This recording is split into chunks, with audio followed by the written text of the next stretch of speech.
नमस्कार. निवेदक विठ्ठल पवार या माझ्या यूट्यूब चॅनलमध्ये आपल्या सर्वांचं मनापासून स्वागत करत आहे. तर आजचा जो घटक आहे तर लग्न समारंभाचं सूत्रसंचालन निवेदक वेगवेगळे आशय सौंदर्य शब्द वापरून लग्न समारंभाचे विविध कोट्स वापरून विविध चारोळ्या वापरून सूत्रसंचालन करत असतो. मात्र सूत्रसंचालकाने लग्न समारंभामध्ये दोन्ही परिवाराचं ऐतिहासिक सामाजिक महत्त्व, त्या गावचं असणारं महत्त्व हे सूत्रसंचालकाला सांगता यायला हवं. तर हाच घटक घेऊन मी आपल्याशी याबद्दल थोडक्यात आपल्याला याबद्दलची माहिती देतोय की ती लग्न समारंभामध्ये तुम्ही सूत्रसंचालन करत असताना ती माहिती तुम्हाला अतिशय उपयुक्त ठरेल आणि त्या पद्धतीनं ती माहिती तुम्ही अचूकरित्या जर तुमच्या सूत्रसंचालनामध्ये जर सांगितली तर उपस्थितांवरती निवेदक एक चांगल्या रीतीने छाप पाडू शकतो आणि त्याचं सूत्रसंचालन प्रभावी होण्यास या बाबींची मदत होईल. तर चला तर पाहूया की सूत्रसंचालकाने लग्न समारंभामध्ये दोन्ही परिवाराचं ऐतिहासिक महत्त्व, त्या ठिकाणचं सूत्रसंचालकाने कसं सांगावं. तर हे मी या ठिकाणी आपल्याला याची माहिती देतोय.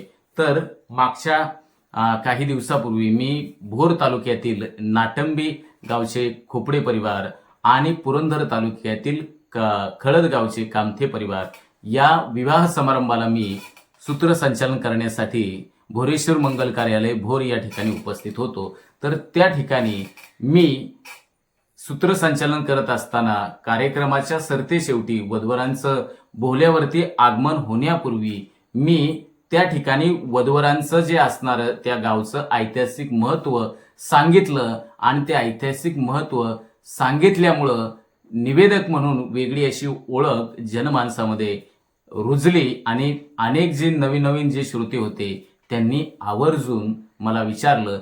तर ती माहिती उदाहरणार्थ नाटंबीचे खोपडे परिवार आणि पुरंदर तालुक्यातील खळद गावचे कामथे परिवाराचं मी एक कशा पद्धतीनं मी त्या दोन्ही घराण्यांची माहिती, त्या गावाबद्दलची कशी माहिती सांगितली.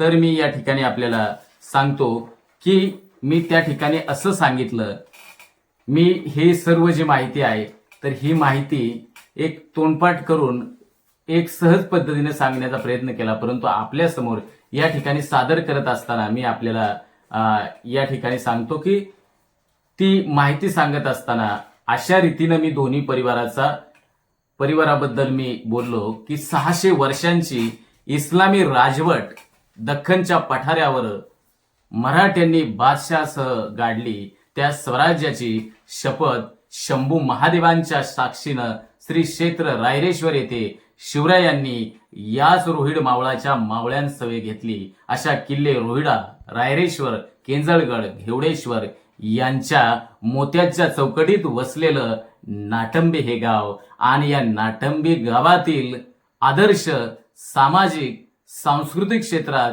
अग्रेसर असणारा खोपडे परिवार अर्थात खोपडे घराणे. स्वराज्य स्थापन झाले ते बाल्यावस्थेत असताना स्वराज्यावरती पहिला घाला आला. परिस्थिती कठीण असताना छत्रपती शिवाजी महाराजांनी रणभूमी निवडली.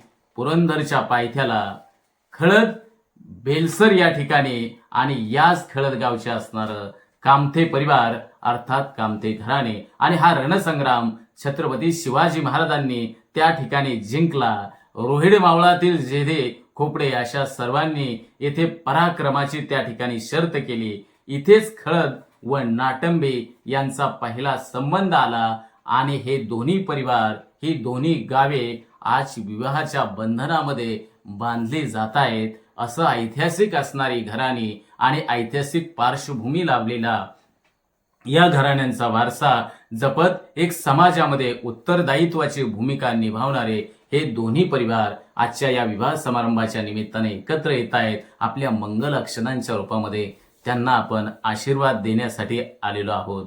त्याबद्दल मी सर्वांचं स्वागत करत आहे. असं सूत्रसंचालकाने प्रत्येकाची जी सांगण्याची जी दोन्ही घराण्याबद्दलची जी पद्धत आहे ती प्रत्येकाची वेगवेगळी असणार आहे. परंतु या ठिकाणी मी आपल्याला हे उदाहरण दिलं की सूत्रसंचालकाने दोन्ही परिवाराचं असणारं घराणं, दोन्ही परिवाराचं असणारं त्या गावचं असणारं ऐतिहासिक महत्त्व जर तुम्ही लग्न समारंभामध्ये जर सांगितलं तर तुमचं सूत्रसंचालन खुलून प्रभावी उठून दिसतं आणि लोकांच्या मनावरती त्या निवेदकाचं बोलणं ठसतं. तर निवेदकांना मी या व्हिडिओच्याद्वारे सांगेल की अशा रीतीनं तुम्ही लग्न समारंभामध्ये दोन्ही परिवाराचं ऐतिहासिक महत्त्व विशद करून प्रभावी निवेदक आहे आणि ते जनमानसावरती तुमची छाप निश्चितपणाने उमटणार आहे.